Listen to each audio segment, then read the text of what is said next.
Ce samedi 10 juin, Patrick Bruel a dévoilé les secrets de fabrication de sa célèbre chanson Qui a le droit dans 50 Minutes Inside.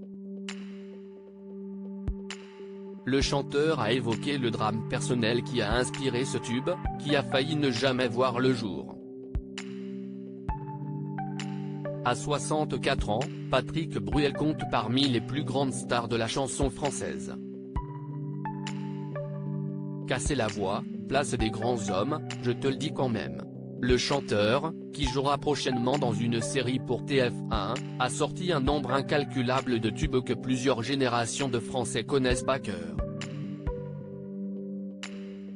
Ce samedi 10 juin, l'artiste, qui a partagé sa vie avec Amanda Sters, est justement revenu sur la conception de sa chanson Qui a le droit dans l'émission 50 Minutes Inside sur TF1. Elle est incontournable, il n'est pas question de ne pas la chanter. Les plus grandes chansons sont celles qui partent d'un élément éminemment personnel et qui deviennent universelles, a-t-il déclaré, avant d'évoquer le drame qui a inspiré ce titre que lui a écrit son ami auteur-compositeur Gérard Presburwick. Patrick Bruel abandonné par son père lorsqu'il était bébé dans Qui a le droit, Patrick Bruel raconte l'abandon de son père, qui a quitté le domicile familial alors que son fils n'était qu'un bébé.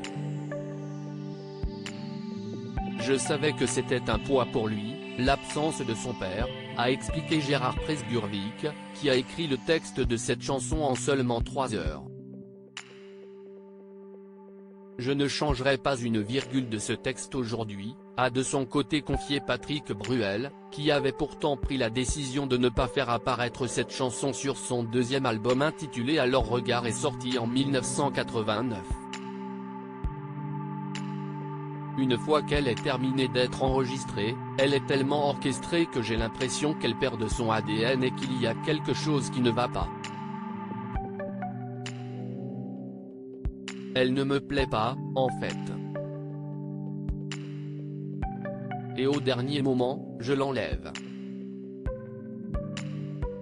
Patrick Bruel n'aimait pas la chanson Qui a le droit. C'est finalement lors d'un concert au Zénith de Paris, en 1990, que Patrick Bruel décide de dévoiler le titre Qui a le droit pour la première fois.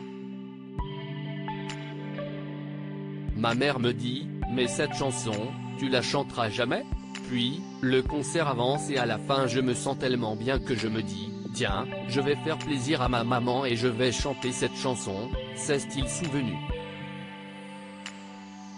J'attaque la chanson, je fais le premier refrain et dès qu'arrive le deuxième refrain, la salle entière chante avec moi, comme si tout le monde connaissait la chanson depuis toujours.